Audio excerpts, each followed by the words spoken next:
முதலாவது சிந்தனையில் மாற்றம். உங்கள் சிந்தனை பிற்போக்கானதாய் இராமல் முற்போக்கு சிந்தனையாய் இருக்க வேண்டும். இயேசுவின் சீசனாகிய பேதுரு அதற்கு ஒரு எடுத்துக்காட்டு. கலிலேயா கடலில் இயேசுவின் சீசர்கள் படகில் சென்றனர். இருள் சூழ்ந்த வேளையில் அலைகள் பெரிதாகி படகை வந்து மோதின. படகை காப்பாற்றுவதற்காக தங்களால் இயன்ற மட்டும் பிரயாசப்பட்டு கொண்டிருந்தபோது இயேசு கடலின் மேல் நடந்து அவர்களை நோக்கி வந்தார். படகோட்டி கடலில் ஒரு ஆவியை கண்டால் அப்படகு மூழ்கிவிடும் என்ற ஒரு பாரம்பரிய நம்பிக்கை இருந்தது. இயேசுவை அவர்தான் என அவர்கள் அறியாததினால் அவரை ஒரு ஆவி என நினைத்து தாம் மூழ்கி செத்துவிடுவோம் என பயந்தார்கள். ஆனால் நான் தான் இயேசு, பயப்படாதிருங்கள் என்றார். நீர் இயேசுவானால் நான் உம்மிடம் வர அனுமதிக்க வேண்டும் என்றான் பேதுரு. பேதுரு எப்பொழுதுமே அவன் நினைப்பதற்கு முன்னே பேசிவிடும் பழக்கமுள்ளவன், உணர்ச்சி வசப்படுகிறவன்.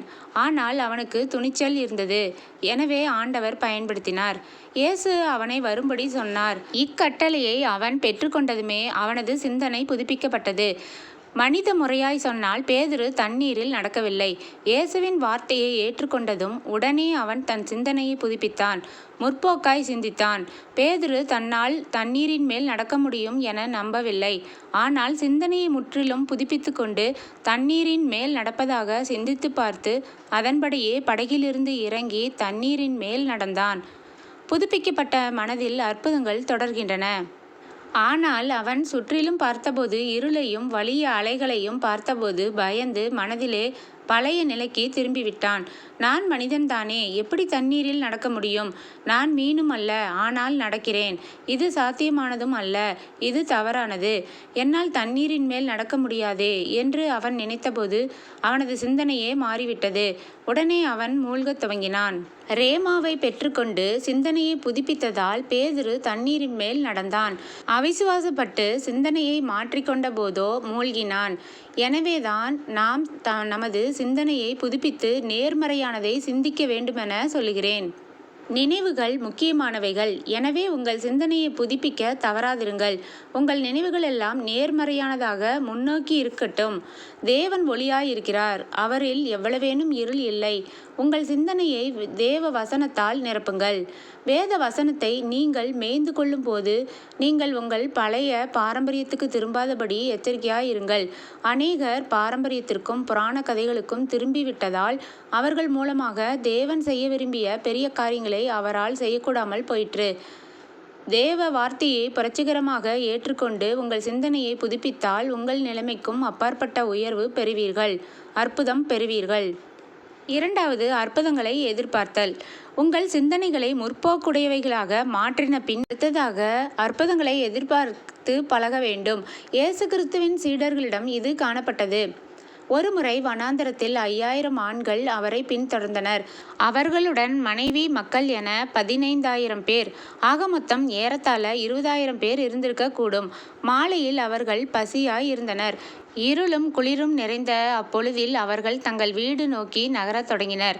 இயேசு பிலிப்புவை அழைத்து, நீங்களே போஜனம் கொடுங்கள் என்றார். கட்டளை பெற்ற பிலிப்பு இக்காலத்தைப் போல ஒரு கமிட்டியை ஏற்பாடு செய்து யோசித்திருப்பான்.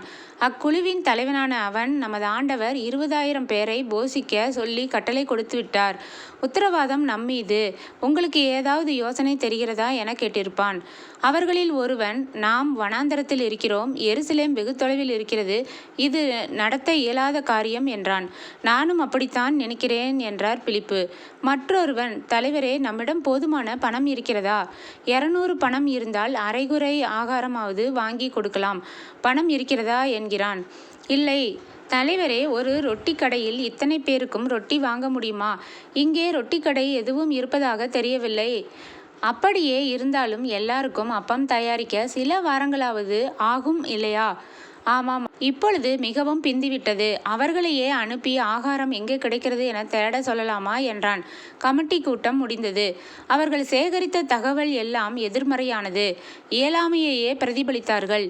அது இயேசுவின் போதனைக்கு மறுப்பு தெரிவிப்பதாக இருந்தது. பிலிப்பு இயேசுவிடம் வந்து பேசத் துவங்கும் முன், அந்திரேயா 5 அப்பங்கள் 2 மீன்களுடன் வருவதைக் கண்டு, அந்திரேயா, என்ன விளையாடுகிறாயா? என்னப்பா செய்கிறாய்? 20,000 பேரை போஷிக்க 5 அப்பத்தையும் 2 மீனையும் கொண்டு வருகிறாயே, உனக்கு மூளை இல்லையே என்றான். அந்திரேயா எதுவும் பேசாமல் இயேசுவிடம் வந்தான். ஆண்டவரே, இது போதாது, ஆயினும் இவைகளை உம்மிடம் கொண்டு வந்திருக்கிறேன் என்றான். இயேசு ஆசீர்வதித்து ஜனங்களை போஷித்தார். எல்லா கிறிஸ்தவர்களும் இயேசுவினுடையவர்களே. ஆனால் இயேசுவிடம் பிலிப்புடைய பள்ளி, அந்திரேயாவின் பள்ளி என 2 உண்டு. துரதிர்ஷ்டவசமாக அநேக சபைகள் பிலிப்புவின் பள்ளியைப் போல இயலாதவைகளையே பேசிக்கொண்டிருக்கின்றன. இது வனாந்திரம், காலம் பிந்திவிட்டது, எங்களால் முடியாது என கத்திக்கொண்டிருக்கின்றனர். அற்ப விசுவாசத்தால் இயலாமையையே பேசிக்கொண்டிருக்கிறார்கள். நீங்கள் எந்த பள்ளியை சேர்ந்தவர்கள்? பிலிப்புவின் பள்ளியா, அந்திரேயாவுடைய பள்ளியா? இதே விதமாகத்தான் உங்கள் விசுவாசம் சோதிக்கப்படும். வேலை சிறிதாக இருந்தால் சிறிய அளவிலும், வேலை பெரியதாக இருந்தால் பெரிய அளவிலும் சோதிக்கப்படுவீர்கள். உங்கள் விசுவாசம் ரோஜா மலர் பாதையில் பயணம் செய்கிறது என ஒருபோதும் நினைக்க வேண்டாம். குழப்பமான சூழ்நிலையில்தான் உங்கள் விசுவாசம் பரிசோதிக்கப்படுகிறது. விசுவாசம் நமக்கிருந்தால் சிறு சிறு பிரச்சனைகள் தவிர மற்றெல்லாம் சுலபமாக நடந்துவிடும் என்று பலர் நினைக்கின்றனர். ஆனால் அது அப்படியல்ல. ஆபிரகாமுக்கு விசுவாசம் இருந்தது. ஆனால் 25 ஆண்டுகள் அவர் சோதிக்கப்பட்டார். யாக்கோபு 20 ஆண்டுகள் பெரும் துயரத்தில் வாழ்ந்தார். யோசேப்பு 30 ஆண்டுகளும், மோசே 40 ஆண்டுகளும். இயேசுவின் சீசர்கள் தங்கள் வாழ்நாள் எல்லாம் துயரங்களையும் அனுபவித்தார்கள். துயரங்கள் வரும்போது கடவுள் எங்கே என கேட்காதீர்கள். தேவன் எப்பொழுதும் இருக்கிறார். அவர் உங்களை பரிசோதிக்கிறார். சில வேளைகளில் தேவன் உங்கள் முதுகெலும்பை பலப்படுத்தவும் நேராக்கவும் விரும்புவதுண்டு. எலும்பை பலப்படுத்தும் போது அது உடைவது போல சத்தம் கேட்கலாம். ஆனால் விசுவாசத்துடன் வேத வசனங்களை பிடித்து கொள்ளுங்கள். தேவன் உங்களை கைவிடவே மாட்டார். அநேக வேளைகளில் தேவன் கடைசி நேரம் வரை காத்திருக்க செய்கிறார். உங்கள் மனதை புதிதாக்கி தேவனோடு நடக்க பழகிவிட்டால் கடைசி நிமிடம் வரை நீங்கள் உறுதியாய் நிற்கலாம். உங்கள் சிந்தனை வாழ்க்கையை புதுப்பித்துக் கொள்ளுங்கள். பழைய பாரம்பரியத்துக்கு அல்ல, வேத வசனத்தை வாசித்து புதிதாக்குங்கள். உங்கள் மனதை புதிதாக்குவது வேத வசனங்கள் மட்டுமே. நேர்மறையானவைகளை சிந்தித்து அற்புதங்களை எதிர்பாருங்கள். 3வதாக, உங்கள் மனதை ஜெபத்திற்கு நேராக குவியுங்கள். நீங்கள் பெற்ற சிந்தனை தேவன் தந்ததாக இருந்தால் ஜெபம் உங்களுடையதே. தேவன் கைவிட மாட்டார். தேவன் யுத்தத்தில் ஒருபோதும் தோற்றதில்லை. அவர் ஜெயகர்த்தர். ஜெயம் பெறுவோம் என்கிற எண்ணம் உங்களுக்கு இருக்க வேண்டும். தேவனுக்கு ஒரு குறையும் இல்லை.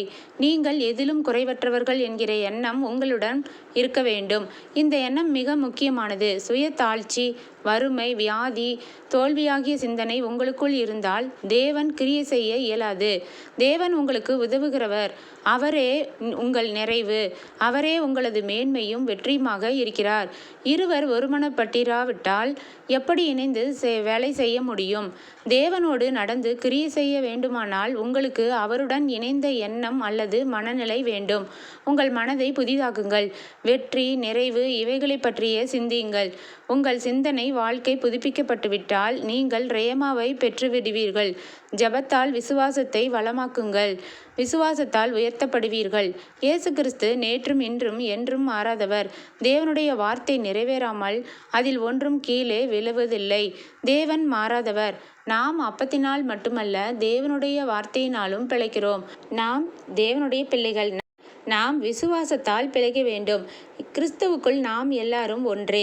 பெரிய காரியங்களை சிந்தியுங்கள். வாழ ஒரே ஒரு வாழ்க்கை தான் உண்டு. தோல்வி மனப்பான்மையுடன் வாழவே வேண்டாம்.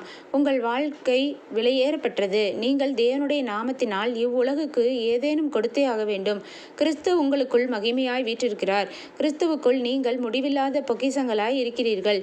2000 ஆண்டுகளுக்கு முன் இருந்தது போலவே இயேசு இன்னும் வல்லவராகவே இருக்கிறார். நேர்மறையானவைகளை சிந்தித்து கிறிஸ்துவின் சிந்தனையை உங்கள் இருதயத்தினுள் கொண்டு வாருங்கள். அற்புதங்களை எதிர்பாருங்கள்.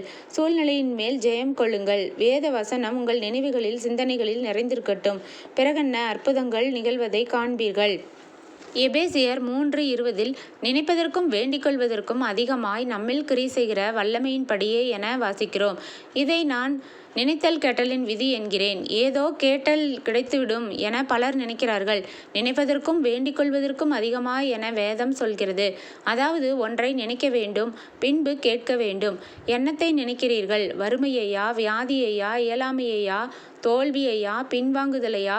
இவ்விதமாய் சிந்தித்து கேட்டால் தேவன் உங்களுக்கு எதையும் எதையும் செய்ய முடியாது. உங்கள் சிந்தனை வாழ்க்கை எப்படிப்பட்டது? உங்கள் சிந்தனையை புதுப்பித்து விட்டீர்களா? எந்த அளவு உங்கள் சிந்தனை புதுப்பிக்கப்பட்டுள்ளதோ அந்த அளவுக்கு தேவன் உங்களில் நிறைவுகளை கட்டளையிடுவார். நீங்கள் வேதாகமத்தை வாசிக்க வேண்டும். வரலாற்று புத்தகம் போலவோ, மார்க்க புத்தகம் போலவோ, சட்ட புத்தகம் போலவோ படிக்காமல் உங்கள் மனம் புதிதாக்கப்படும்படியாக படியுங்கள். உங்கள் சிந்தனைகளை வேத வசனங்களால் நிரப்புங்கள். பிறகு தேவன் லகுவாக உங்கள் வாழ்வில் இடைப்பட்டு உங்கள் மூலமாக பெரிய பெரிய காரியங்களை செய்து மகிமைப்படுவார். ஆமேன். தேங்க்யூ ஃபார் வாட்சிங். ஃபீஸ்ட் ஆஃப் ஹெவன் யூடியூப் சேனலை சப்ஸ்கிரைப் செய்யுமாறு அன்புடன் கேட்டுக்கொள்கிறேன்.